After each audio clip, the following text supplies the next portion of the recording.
ஒரு கை புரட்சி. தட்டச்சில் தடம் பதிக்கும் மாற்றுத்திறனாளி அபிதா. சிறு வயதில் ஏற்பட்ட விபத்தின் காரணமாக தன்னுடைய ஒரு கை ஊனமுற்ற நிலையில் மற்றொரு கையால் மட்டுமே தட்டச்சு பள்ளியில் பயின்று தேர்வுக்கு தயாராகி வருகிறார் அபிதா என்ற மாற்றுத்திறனாளி பெண். முயற்சி செய்தால் மாற்றுத்திறனாளிகளும் மகத்தான சாதனை புரிய முடியும் என்பதை சொல்லாமல் சொல்லும் அபிதா குறித்த ஒரு சிறப்பு தொகுப்பு. மதுரை மாவட்டம் பேரையூர் தாலுகாவில் உள்ளது மல்லபுரம் கிராமம். ஏழுமலை அருகில் உள்ள திருவள்ளுவர் கலை அறிவியல் கல்லூரியில் பிஎஸ்சி பிசிக்ஸ் படித்து முடித்துள்ளார் அபிதா. 2 வருடங்களுக்கு முன்பு திருமணம் நடைபெற்று 1.5 வயதில் ஆண் குழந்தை உள்ளது. டிஎன்பிஎஸ்சி குரூப் 4 தேர்வுக்காக தன்னை தயார்படுத்தி வரும் அபிதா 2 வயதாக இருக்கும்போது கட்டிலில் இருந்து கீழே விழுந்ததால் இடது கை பாதிக்கப்பட்டு செயல் இழந்த நிலையில் இதற்காக பல்வேறு மருத்துவ சிகிச்சை மேற்கொண்டும் தனது கை சரியாகவில்லை என்கிறார். இந்நிலையில் டிஎன்பிஎஸ்சி குரூப் 4 தேர்வுக்கு தட்டச்சு முதன்மை தகுதியாக உள்ள நிலையில் தன்னால் கற்க இயலுமா என்ற ஐயம் வெகு நாட்களாக அபிதாவுக்கு இருந்து வந்தது. இந்த நிலையில் எழுமலை காவல் நிலையம் அருகே கடந்த 38 ஆண்டுகளாக இயங்கி வரும் ரவி தட்டச்சு பயிற்சி பள்ளியை நாடிய அபிதாவுக்கு அதன் உரிமையாளர் ரவி ஊக்கமளித்து தன்னம்பிக்கையும் மன உறுதியும் இருந்தால் போதும் சாதிக்க முடியும் என ரவி தந்த உத்வேகத்தோடு கடந்த 6 மாதங்களாக ஒரு கையால் மட்டும் தட்டச்சு பயிற்சி மேற்கொண்டு மற்றவர்களோடு போட்டி போடுகிறார் அபிதா.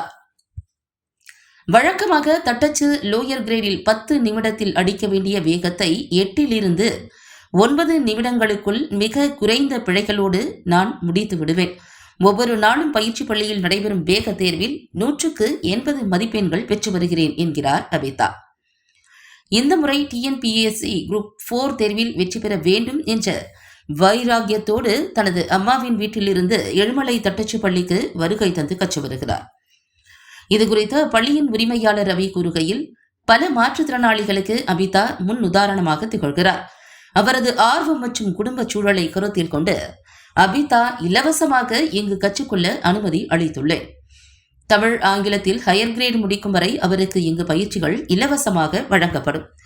ஒரு கையால் தட்டச்சு செய்யும் அபிதா போன்ற மாற்றுத்திறனாளிகளை தமிழக அரசு ஊக்குவித்து முன்னுரிமை அளித்தால் போதும் பல மாற்றுத்திறனாளிகள் தட்டச்சு பயில வருகை தரக்கூடும் என நம்பிக்கை தெரிவிக்கிறார் ரவி. இது குறித்து கூறிய அபிதா, நம்மால் இதனை சாதிக்க முடியுமா என்ற தயக்கம் தொடக்கத்தில் இருந்தது. ரவி சார் அளித்த ஊக்கம் காரணமாக தொடர்ந்து தட்டச்சு பயின்று வருகிறேன். என்னை போன்ற மாற்றுத்திறனாளிகளுக்கு என்னுடைய முயற்சி நிச்சயம் ஒரு ஊக்கமாக அமையும். என்னை போன்ற மாற்றுத்திறனாளிகளுக்கு அரசு உதவ வேண்டும் என கூறினார். சாதிப்பதற்கு எந்த ஊனமும் தடை இல்லை என்பதுதான் இங்கு அபிதா சொல்லும் செய்தி. வணக்கம். நான் மதுரை மாவட்டம் பேரையூர் தாலுகா எழுமலை பேரூராட்சியில் ரவி தட்டெழுத்து பள்ளியை கடந்த 39 வருடங்களாக வச்சு நடத்திக்கிட்டு இருக்கேன். என்னிடத்தில் கடந்த 6 மாதங்களுக்கு முன்பாக மல்லபுரம் கிராமத்தை சேர்ந்த அபிதா என்ற மாணவி நான் டைப்ரைட்டிங் பழகணும், எனக்கு சொல்லிக் கொடுக்க சார் வந்தாங்க. டைப்பாக வாங்கப்பான்னு உட்காந்தோம். அவங்க 2 கையில் ஒரு கை ஊனமாகவும் ஒரு கை நல்லா மாற்றுத்திறனாளியாக வந்தாங்க.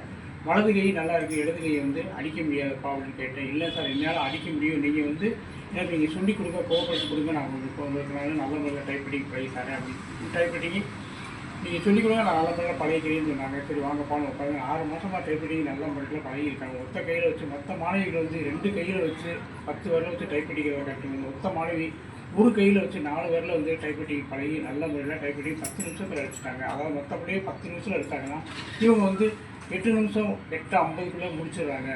கடந்த அந்த பிப்ரவரி 14ஆம் தேதி நடந்த டைப்ரைட்டிங் எக்ஸாம் லோயரில் இந்த மாணவி சிறப்பான முறையில் நல்ல முறையில் இந்த மாணவி நல்லா டைப்ரைட்டிங் பழகி டைப்ரைட்டிங் எக்ஸாம் நல்ல முறையில் எழுதியிருக்காங்க. நல்லாவும் டிஸ்டிங்ஷன் அளவுக்கு பாஸ் பண்ணாங்க. இவங்களை கூட மாற்றுத்திறனாளி ஒரு கையில் டைப்ரைட்டிங் பழகி அவங்களுடைய திறமையை காட்டுற மாணவிகளுக்கு தமிழக அரசு இவங்களுக்கு ஒரு முன்னுரிமை கொடுத்து ஒரு கையில் அடித்து இவ்வளவு பெருமையாக காட்டுறாங்களே சொல்லி அவங்களுக்கு ஒரு அரசு வேலை வாய்ப்புகள் முன்னுரிமை கொடுக்குறாங்க தாழ்மையை கேட்டுக்கொள்கிறேன். மாவட்டம் பேரையூர் தாலுகா சேடாப்பட்டி ஒன்றியம் மல்லபுரம் கிராமத்திலிருந்து வர்றேன். என்னோட நேம் வந்து அபிதா, ஹஸ்பண்ட் நேம் வந்து கார்த்திக், அப்பா பேர் ஜெயம், அம்மா பேர் சந்திரா. எனக்கு வந்து மேரேஜ் ஆயிடுச்சு. 1.25 வயசு ஒரு பையன் இருக்கேன். அவன் நேம் வந்து கதிர்வேலு. நான் வந்து பிஎஸ்சி ஃபிசிக்ஸ் வந்து முடிச்சிருக்கேன் திருவள்ளூர் ஆர்ட்ஸ் அண்ட் சயின்ஸ் காலேஜில். 87% வந்து வாங்கியிருக்கேன். ஆனால் குரூப் 4 எக்ஸாமுக்குள்ளே நான் ப்ரிப்பேர் பண்ணிட்டு தான் இருக்கேன். மேரேஜுக்கு முன்னாடிருந்தே நான் ப்ரிப்பேர் பண்ணியிருக்கேன். இப்போயும் நான் ப்ரிப்பேர் பண்ணிட்டு தான் இருக்கேன். என்னோடய ஃப்ரெண்ட்ஸ்லாம் சொன்னாங்க டைப் ரைட்டிங் வந்து குரூப் 4 எக்ஸாம் முன்னுரிமை போட்டிருக்காங்கன்னு சொன்னாங்க. அப்போ அவங்க சொன்னாங்க 2 கையில் இருக்கிறவங்க மட்டும் தான் பிடிக்க முடியும், உனக்கு வந்து ஒரு கை தான் உனக்கு இருக்குது, நீ எப்படி பண்ணுவ அப்படின்னு சொல்லி கேட்டாங்க. என்னால் முடியும் அப்படின்னு சொல்லிட்டு நான் வந்து ரவி தட்டெழுத்து பள்ளி எலுமலையில் வந்து இருக்கேன். அங்கே வந்து நான் வந்து கேட்டேன் சார்கிட்ட. சார் வந்து உன்னால் முடியும்ப்பா அப்படின்னு சொல்லி சொன்னார். அப்போ தான் சார் கேட்டார் கை என்ன ஆச்சு அப்படின்னு கேட்டார். அப்போ நான் சொன்னேன் எனக்கு 2 வயசாக இருக்கும்போது நான் கட்டிலேருந்து ஸ்டீல் கட்டிலேருந்து கீழே விழுந்துட்டேன்.